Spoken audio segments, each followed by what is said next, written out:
Hey, welcome to Mama Mandala. I'm Hagar. Welcome to Where Magic is Somatic. And our magic tool today is the circle. The ability to draw a circle around ourselves that represents a boundary that allows us to do our transformational magic work within it so that we are in some ways to some degree protected. And of course, protection is never 100%, and in a way that is what's beautiful, because the circle represents aliveness and the wheel is the ability to keep on moving, right? It's the ability to not stay stuck, to not stay in one place. Our ancient ancestors created the wheel as a way to move, as a way to travel faster and not be so bound to one place. And yet the wheel and the circle represents a boundary and protection. Don't you love it when there's a paradox, when there's a boundary and the crossing and traversing of limitations living together in one place? You know, what's beautiful about the aliveness of who we are and the aliveness of the planet, which is, by the way, circling, right? is that, as I was saying, that the wheel and the circle, it's a boundary, and yet it's not 100%.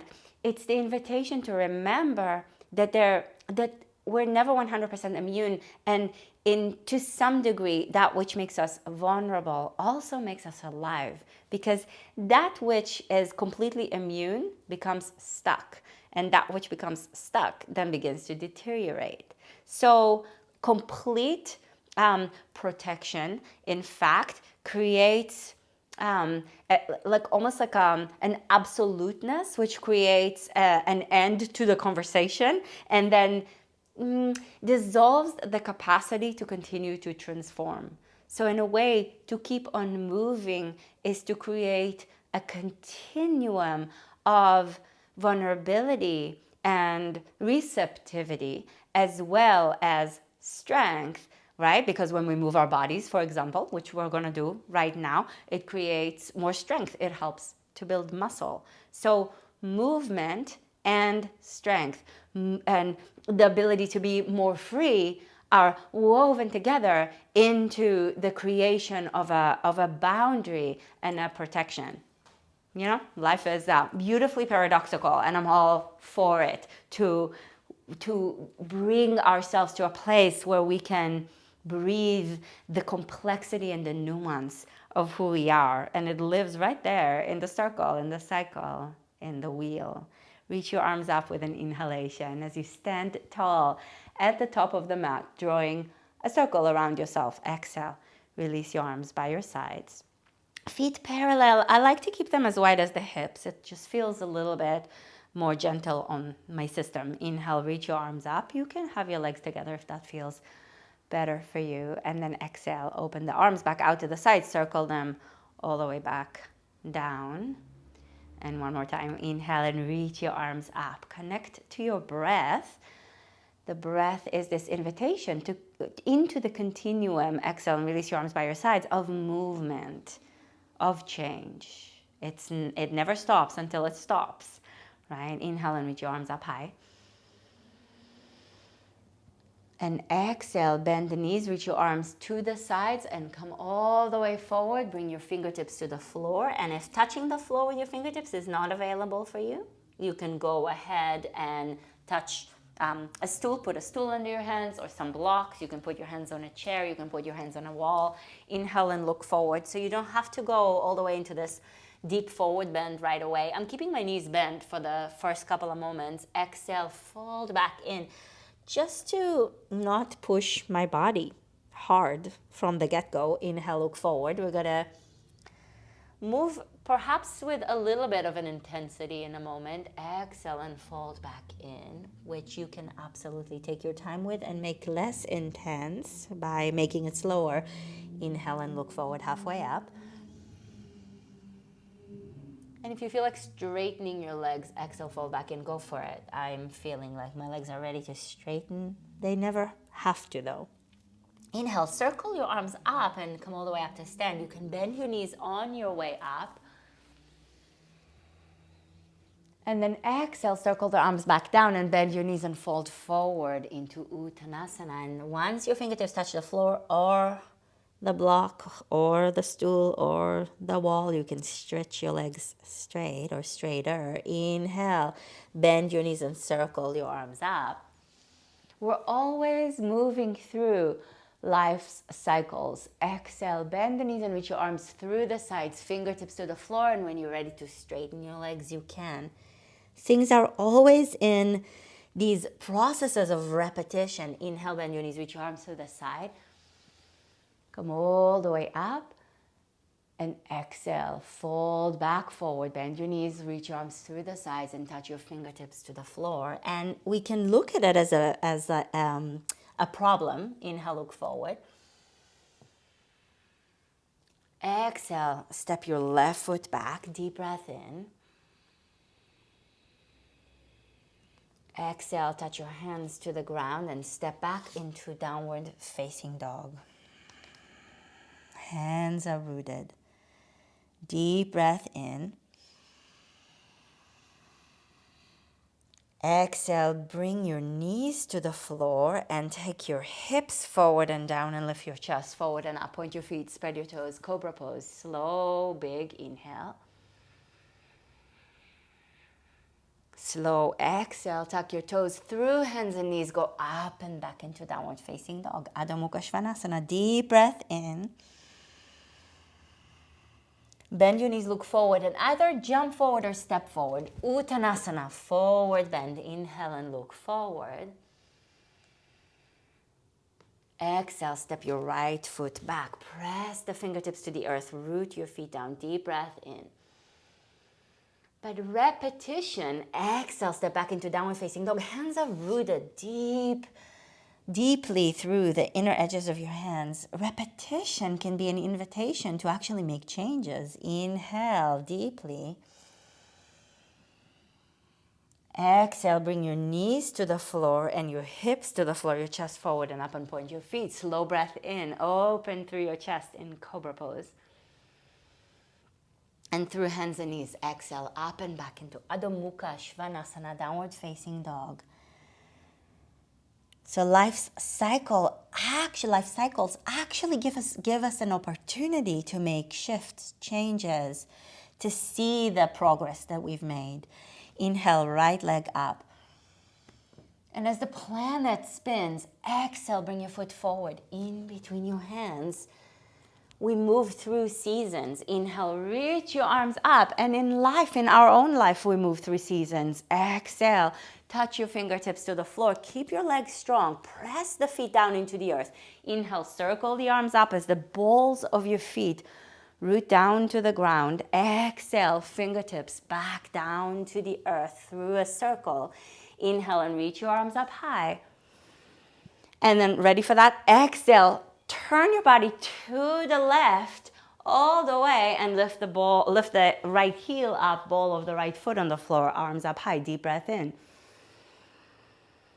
Exhale, bring your fingertips to the floor. Inhale, reach your arms up high. Exhale, bring your fingertips to the floor. Touch the ground. Slow breath in. Press down with your feet into the earth as you move your upper body around.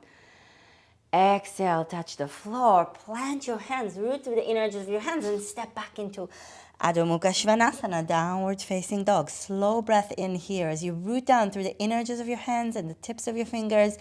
Slow breath out. Inhale your right leg up.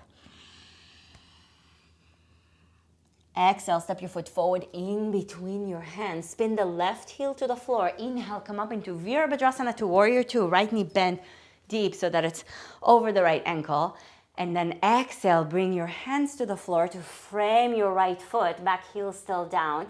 Inhale, come back up, Warrior Two. Exhale, circle the arms to touch the fingertips to the floor on either sides of your right foot. Left heel still on the ground. Inhale, circle the arms back up.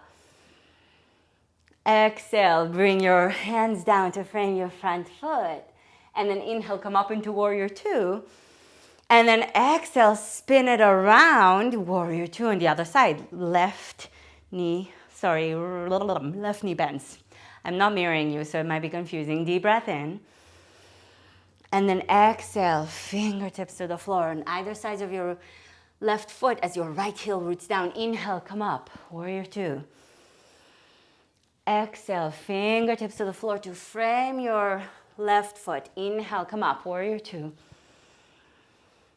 Exhale, fingertips to the floor to frame your front foot. And one more time, inhale, up into warrior two. Legs are strong, steady on the ground.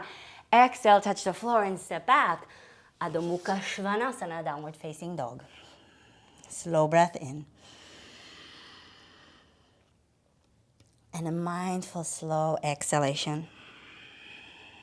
Left leg up, inhale. Exhale, step the foot forward in between your hands. We're going to repeat the whole thing, right? Create another cycle, but in the opposite direction. Inhale, reach your arms up high. Root down with the balls of both of your feet into the earth and bend deep into your left knee. Exhale, circle the arms and touch the fingertips to the floor. Inhale, circle the arms and come up. Legs are strong to support you. Exhale, touch the floor. Notice how the movement strengthens you. Inhale, reach up. But there's a vulnerability to it because the strengthening is also hard. So you notice where the weakness is. Inhale, come up. And then exhale, change directions. Turn your body all the way so that your right foot is forward. Arms are up. Deep breath in. Exhale, fingertips to the floor. Frame your right foot. Ground through the balls of your feet. Inhale, circle the arms to go up. Exhale, fingertips to the floor. Inhale up. How can we inspire and empower ourselves? Exhale, fingertips to the floor through the times in our lives where we feel like we're stuck on a hamster wheel. Inhale, come up. And exhale, touch the earth and step back, downward facing dog, Adho Mukha Svanasana. Because sometimes we think that, oh my gosh, it's just a cycle. I'm going through it again. But if we look around, can you see the changes? Can you see where you've grown? Inhale the left leg up. Exhale, step the foot forward in between your hands. Right heel to the floor. Inhale, warrior two, Virabhadrasana two. Bend deep into your left knee. And then exhale, circle the arms to touch the ground. The right heel is still down. The fingertips on either side of your left foot. Inhale, come up, warrior two, and bend deep into your left knee. And exhale, fingertips to the floor. So there's this thing with the left knee that we're trying to make it not change, right? Inhale, go up. So it's not changing, and yet it requires so much change, so much. Exhale, touch the floor. So much transformation, so much work to make it stay. Inhale, go up. So there's a lot of movement in trying to stabilize. Exhale, turn your body to the other side. So right leg is in warrior two. And then deep breath in, press down with your feet into the earth. And exhale, circle the arms so the fingertips are on the either side of your right foot and the left heel stays down. Inhale, come up into warrior two. Strong with the right leg. Exhale, touch the fingertips to the floor. Inhale, come up, strong legs, stabilizing. Exhale, fingertips to the floor. With all that work, with all that effort, there's a lot of movement that's required in order to stabilize. All the way back down with the exhalation. We're going to step up and back, downward facing dog. Adho Mukha Svanasana, slow breath in. Slow breath out. Inhale, bring your knees to the floor and press your hands down powerfully. Exhale, once again, bring your hips down and forward, point your feet. Take the front of your shoulders, the heads of your arm bones, back a little bit and broaden through your collarbones to lift your chest up. Deep breath in. Exhale, up and back into child's pose. So not up and back, but back and down. Child's pose, forearms down. Sometimes we say things out of habit, just like what happened to me right now. That's a feature of being in a cycle. But then we have these moments where we notice where we're doing stuff because that's what we've always done. And then we can shift things. We can create almost like openings and opportunities to make changes when we recognize the places where the cycle has taken us into, put us on autopilot, like what just happened to me, right? So then you notice it and you can adjust it. Slow down your breath here in child's pose, forehead to the floor. Your breath can slow down. That was a lot of movement. So now you get to soften things a little bit. And then bring yourself to lie down on your back. Bring your knees into your chest and just for a moment circle your knees around. You can hold on to your knees as you go. So you're circling your hips around, your knees around. And massage your lower back, your spine through this movement. And then opposite direction. It's so brilliant because so many traditions, so we can think of the way that the Hindu tradition evolved through the wheels. There's so many symbols like the mandala and the chakra and the yantras.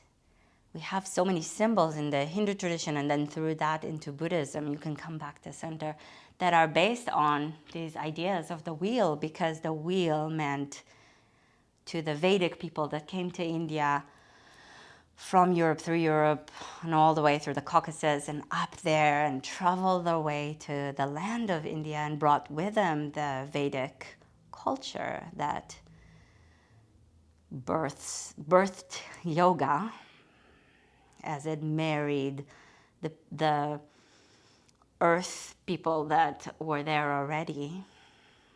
You can release your feet to the floor. Separate your feet as wide as your mat and open the arms out to the sides. Take your knees to the right. Slow your breath down. We have to cool things down a little bit after that heated movement. You can always put something under your knees if you need a little bit more stability there.